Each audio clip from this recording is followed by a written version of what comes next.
দুনিয়ার মায়া কাটিয়ে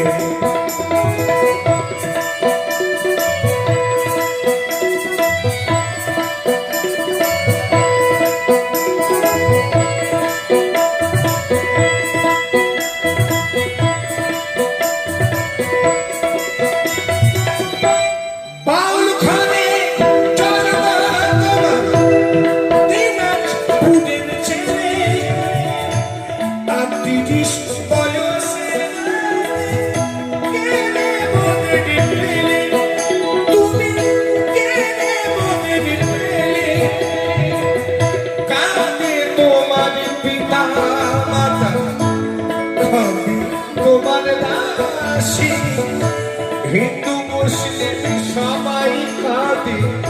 কবি বঙ্গবাসী ভারত মায়ের গোলাম তুমি